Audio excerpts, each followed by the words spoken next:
Sa murang edad mula Sultan Kudarat ay nakipagsapalaran na siya sa Maynila. Bit-bit lamang ang kanyang boses para abutin ang pangarap. Ngayon, wala nang ibang makakapigil sa kanyang tagumpay. The world is her stage.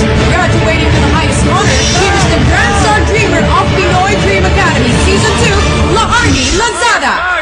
Mars, Mike.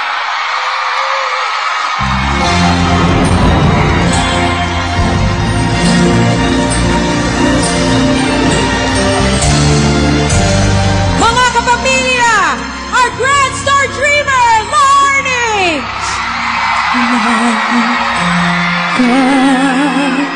Malapit na makakamit na rin ang mga pangarap.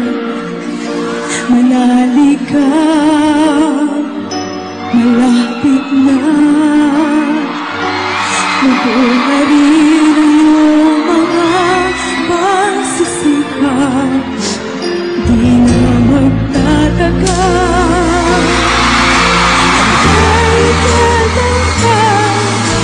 Sa pagod at sa hirap at sa iyong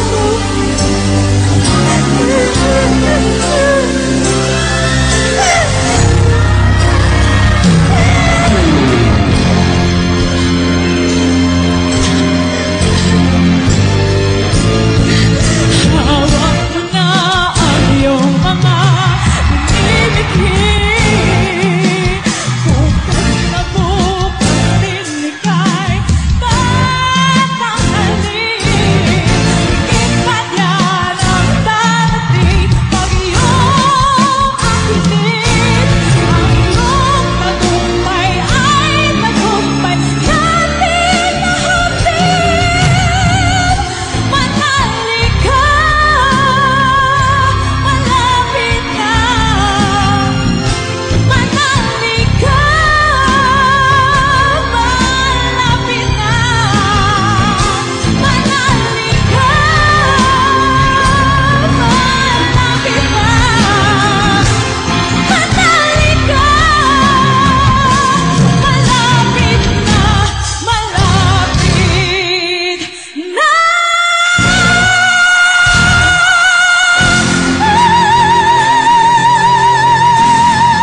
For Pinoy Dream Academy Season 2 Grand Star Dreamer, Thank you so much. Laarni Lozada.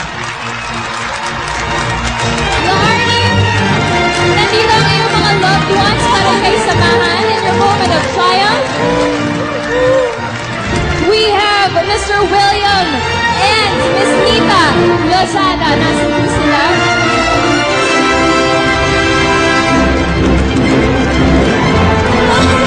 Andito ang iyong mga magulang na Arnie. And of course, nagpapalaan ng mga premyo.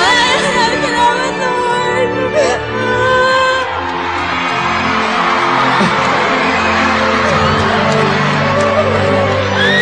It's a very emotional time, of course, for Laarni and for everybody here at Pinoy Dream Academy Season 2. Laarni, congratulations! Congratulations, Muli Laarni. tumayo ka at ipakita mo sa kanila na ikaw ang pinakabagong Grand Star Dreamer! At tanggapin mo na ang mga premyo mo. Maraming salamat sa pagiging bahagi mo ng Pinoy Dream Academy. Laarni, alam namin, very, very emotional and you're very overwhelmed with everything that's been happening right now. Ano ang iyong mensahe sa lahat ng bumoto sa'yo? Ay, salamat po, Lord. Thank you so much po. Sa inyo po lahat na to. Sa lahat po. Maraming salamat po sa inyo lahat. Sa mga mentors ko po, sa production, PDA Productions, sa mga staff po, mga kapwa ko scholars, lahat po. Maraming salamat po sa pagod nyo, sa sakripisyo nyo sa amin, sa pagtatsaga nyo po sa amin. Maraming salamat po. Hindi ko po kayo makakalimutan. Kahit saan po ako makarating. Laarni, this is your night. Muli, congratulations sa'yo. Yes, congratulations.